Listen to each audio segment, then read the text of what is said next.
সন্দেশখালীতে নারীদের বিদ্রোহের ফলাফলটা একবার দেখুন। শেখ শাহজাহান সন্দেশখালীর বেতাজ বাদশাহ, তার কয়েকটি বাড়ি বাজেয়াপ্ত করার পর এবার নারী বিদ্রোহে তার কয়েকটি গাড়ি বাজেয়াপ্ত করতে বাধ্য হলো কেন্দ্রীয় গোয়েন্দা সংস্থা। শেখ শাহজাহান রেশন দুর্নীতিকাণ্ডে তার নাম উঠে আসে। রেশন দুর্নীতিকাণ্ডে ইতিমধ্যেই জেলবন্দি বাংলার খাদ্যমন্ত্রী জ্যোতিপ্রিয় মল্লিকের সূত্র ধরে শেখ শাহজাহানের নাম উঠে আসে। শেখ শাহজাহানের বাড়ি গত 5ই জানুয়ারি তল্লাশি চালাতে যায় ইডির বাহিনী, সিআরপিএফ বাহিনীকে নিয়ে। আপনারা দেখেছেন সেই ঘটনা। শেখ শাহজাহান, তাকে ভেবেছে মমতা বন্দ্যোপাধ্যায় দলদাস পুলিশ, লোকজনকে ডেকে আচ্ছা করে পিটিয়ে দিয়েছে। তারপরে কি কি ঘটনা ঘটেছে আপনারা জানেন। সন্দেশখালীতে নারী বিদ্রোহ শুরু হয়েছে, কারণ নারীদের উপর অত্যাচার করেছে। শুধুমাত্র জমি বাড়ি দখল নয়, নারীদের ইজ্জত নিয়ে টানাটানি শুরু করেছে এই শেখ শাহজাহানের দলবল। তৃণমূলের দলবল, শেখ শাহজাহানের ডান হাত বাঁ হাত, তাদের সাগরেদরা বাংলায় নারীদের নিয়ে গিয়ে নিজেদের বিছানা গরম করিয়েছে। গোটা বাংলার মানুষ সেটা জেনে গেছে, যদিও তৃণমূলের নেত্রী আবার সেটা স্বীকার করতে চান না, এবং লোকসভা ভোটে যাদেরকে টিকিট দিয়েছেন তারাও সেটা স্বীকার করেন না। কিন্তু অন্যদিকে এই তৃণমূলের প্রশাসনের তরফ থেকে বলা হচ্ছে 300 জনকে সম্পত্তি ফেরত দেওয়া হয়েছে, দখল করে নিয়েছিল শেখ শাহজাহানের দলবল। আর আজকে ইডি কি করলো, একেবারে দুর্ভেদ্য দুর্গ তৈরি করে দিল সরবেরিয়া গ্রামে, এবং সেখান থেকে কি কি পাওয়া গেল শোনাবো সবটা। এই গুরুত্বপূর্ণ প্রতিবেদন শেষ অবধি দেখুন। আমি মানব, দা নিউজ বাংলায় আপনাদের স্বাগত জানাচ্ছি।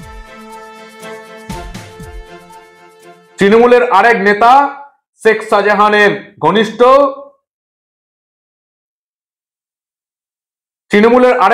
শেখ শাহজাহান ঘনিষ্ঠ মুসলিম শেখ, তৃণমূলের পদাধিকারী, তার গোডাউন থেকে শেখ শাহজাহানের গাড়ি উদ্ধার হল। ওই যে প্রথমেই বললাম না, নারী বিদ্রোহের ফসল আপাতত শেখ শাহজাহানের বাড়িগুলোও বাজেয়াপ্ত করে নিয়েছে, এবং এবার থেকে গাড়িগুলো বাজেয়াপ্ত করা শুরু হল। তবে এখন অব্দি যেটুকু দেখতে পেলাম যে আজকে একেবারে গোটা সরবেরিয়া গ্রামটাকে কেন্দ্র বাহিনী দিয়ে ঘিরে ফেলা হলো। ওখানকার বাসিন্দারা এত কেন্দ্রীয় বাহিনী কোনো ভোটের সময়ও দেখেননি, এবং এরপরে বিঘার পর বিঘা শেখ শাহজাহানের জমি তারা দেখতে পেল, এবং এক ঘনিষ্ঠ, তিনি হচ্ছেন শাহজাহান ঘনিষ্ঠ মুসলিম শেখ। সে আবার কে? সে আবার তৃণমূলের পঞ্চায়েত সমিতির সহসভাপতি। তার বাড়িতেও হানা দিল। এবার মুসলিম শেখের সরবেরিয়ার যে বাড়িতে হানা দিল, সেখান থেকে অনেক কিছু উদ্ধার হলো। তার গোডাউনে মিলল শাহজাহানের একাধিক বিলাসবহুল গাড়ি। যদিও আমি অবাক হইনি, কারণ 2023-এর পঞ্চায়েত ভোটের আগে শেখ শাহজাহান যেটা হলফনামা দিয়েছিল নির্বাচন কমিশনে, সেখানেই তার 17টি গাড়ির কথা ঘোষণা করেছিল। 17টি গাড়ি এই মাত্র কয়েক বছরে। বামফ্রন্টের শেখ কয়েক বছর আর তৃণমূলের 13 বছর। একটা লোক 15-16 বছরে কি কি করতে পারে, শেখ শাহজাহান তার অন্যতম উদাহরণ। কি ছিল সে? আগে বিভিন্ন দোকানে কাজ করত, ট্রেকারের চালক ছিল, এবং ট্রেকারের পাদানিতে দাঁড়িয়ে লোকের কাছে ভাড়াও আদার করত। সে এই 15-16 বছরে রাতারাতি কি করে আম্বানি হয়ে উঠলো, সেটাই এখন সবচেয়ে বড় প্রশ্ন।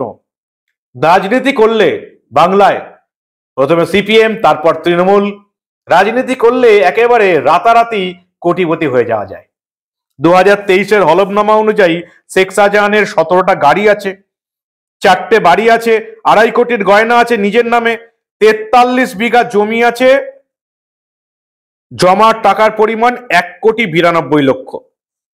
43 বিঘা জমির পরিমাণ আনুমানিক প্রায় 4 থেকে 5 কোটি টাকা, 17টি গাড়ি, 2,39 লক্ষ টাকার তার নিজের গয়না, বউয়ের নয়। পেশা হিসাবে ব্যবসার উল্লেখ করা হয়েছে হলফনামায়। 15 বছরে এত সম্পত্তি, এটা লিখিত, অফিসিয়ালি তিনি স্বীকার করেছেন। 15 বছর রাজনীতি করে এত সম্পত্তি কেউ করতে পারে ভাবা যায় না। সেই ইডি আজকে আমরা দেখলাম সরবেরিয়ার একাধিক জায়গায় হানা দিল, শাহজাহান ঘনিষ্ঠ মুসলিম শেখের বাড়িতে হানা দিল, তার গোডাউনই পাওয়া গেল এই শাহজাহান শেখের গাড়িগুলো। 17টা গাড়ির মধ্যে আপাতত কয়েকটা পাওয়া গেছে, এবং যেটুকু দেখতে পাচ্ছি যে একটা মহিন্দ্রা থর এবং আরেকটা গাড়ি তার বাজেয়াপ্ত করা হয়েছে, যে গাড়িটার আবার রেজিস্ট্রেশন করা হয়নি। রেজিস্ট্রেশনহীন গাড়ি কিভাবে বাজেয়াপ্ত করা হবে, তদন্তকারী ইডি আধিকারিকরা মাঝে ধন্দে পড়ে গেছিলেন।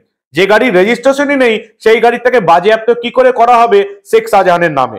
বাকি গাড়িগুলো এসইউভি, একটা মহিন্দ্রা থর বাজেয়াপ্ত করা হয়েছে, এবং বাকি গাড়িগুলোর সন্ধানে তল্লাশি চলছে। আর কোন কোন তৃণমূল নেতার বাড়িতে বা গোডাউনে এই শেখ শাহজাহানের গাড়িগুলো আছে, সেটাই এখন দেখার। সরবেরিয়া বাজারে এরকম গোপন গ্যারেজ, সেখানে এই গাড়িগুলো রাখা ছিল। সেই গাড়িগুলো খোলার জন্য রীতিমতো মেকানিক ডাকতে হয়। লক ভেঙে দুটো গাড়ি আজকে বাজেয়াপ্ত করে নিয়ে আসা হয়েছে কলকাতায়। এবং এই শাহজাহান শেখ রেশন দুর্নীতি মামলায় ইতিমধ্যেই তার 12 কোটি টাকার সম্পত্তি বাজেয়াপ্ত করেছে ইডি। বিভিন্ন মাছ ব্যবসায়ীর বাড়িতে আজকে তল্লাশি চালানো হয়। এই রেশন দুর্নীতির টাকা চিংড়ি মাছের ব্যবসা, অন্যান্য মাছের ব্যবসা, ইট ভাটাতে খাটানো হয়েছে বলেই ইডি দাবি করেছে। সরবেরিয়াকে দেখলাম আজকে প্রায় দুর্গে পরিণত হলো। ওই যে বললাম, এত কেন্দ্রীয় বাহিনী ওখানকার মানুষ আগে কোনোদিন দেখেনি। শেখ শাহজাহানের সৌজন্যে তারা এটা দেখে নিল। বাকি আর কি লোকানো আছে? বাড়ি তো আগেই বাজেয়াপ্ত করা হয়েছে, আজকে গাড়ি বাজেয়াপ্ত করা হলো।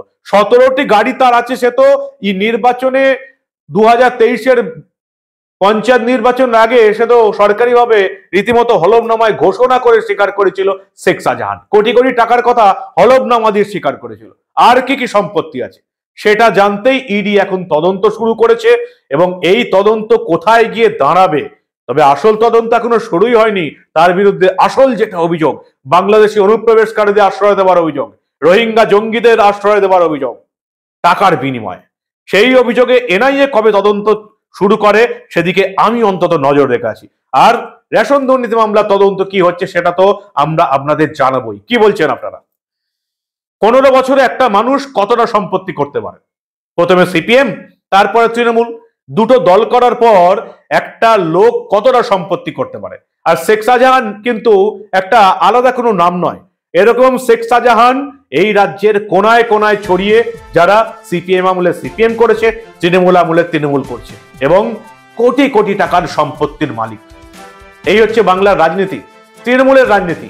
যে রাজনীতির দলটাকে আবার আপনারা পরিবর্তনের সরকার বলে 3 বার ভোট দিয়ে নবান্নের সিংহাসনে বসিয়ে রেখেছেন। কি বলবেন আপনারা? আপনাদের মূল্যবান এবং গুরুত্বপূর্ণ মতামত জানান দা নিউজ বাংলার কমেন্ট সেকশনে। আর দেখতে থাকুন দা নিউজ বাংলা। আমরা আবার এই ধরনের কোনো ঘটনায় চেপে রাখতে দেব না।